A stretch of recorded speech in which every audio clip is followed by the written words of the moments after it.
बहुत लोग ये सोच रहे हैं कि इस बार यह जो जन्माष्टमी है या तो 15 तारीख को है, कुछ सांप्रदायिक जो कैलेंडर या पंचांग का प्रयोग करते हैं वो 16 तारीख को मनाने वाले हैं। कुछ लोग कुछ लोग कह रहे हैं कि रोहिणी नक्षत्र उस समय है ही नहीं, क्योंकि रोहिणी नक्षत्र 17 और 18 तारीख को रहेगा। तो मतलब बहुत सारा कन्फ्यूज़न क्रिएट हो रहा है। अब सबसे पहले ये श्रवण करें कि यह जो अष्टमी तिथि इस बार आरंभ हो रही है वह कब है।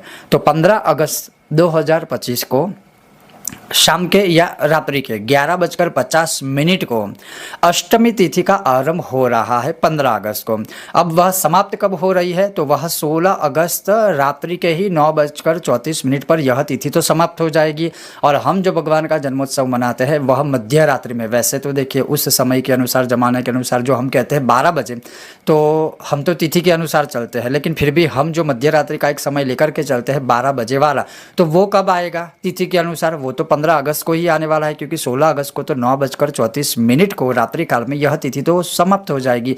तो 16 अगस्त को फिर कैसे मना सकते हैं कृष्ण जन्मोत्सव, वो संभव ही नहीं है। तो 15 अगस्त को ही जन्माष्टमी का महोत्सव मनाना होगा या चाहिए।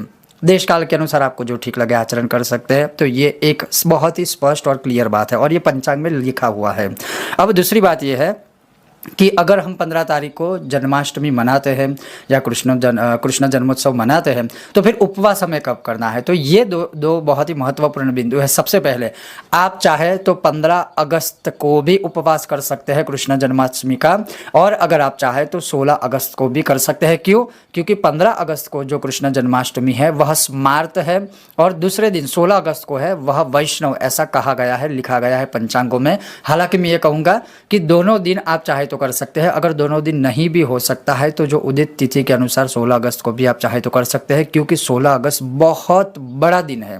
अगर 15 अगस्त को हम जन्माष्टमी या उपवास रखते हैं तो फिर पारण कब करना है, तो पारण जो है वह 16 अगस्त को करना होगा। और जो पारण का समय होगा 16 अगस्त का, वैसे तो रात्रि काल है, 9:34 जब तक अष्टमी तिथि समाप्त नहीं हो सकती तब तक तो हम पारण कर नहीं पाएंगे। अब ये होता क्या है कि रात्रि काल में, मतलब जो 15 अगस्त को जन्माष्टमी आरंभ हुई, 16 अगस्त को 9:34 के बाद यह तिथि समाप्त हो गई, तो उसके पश्चात जो है वह हम पारण कर सकते हैं।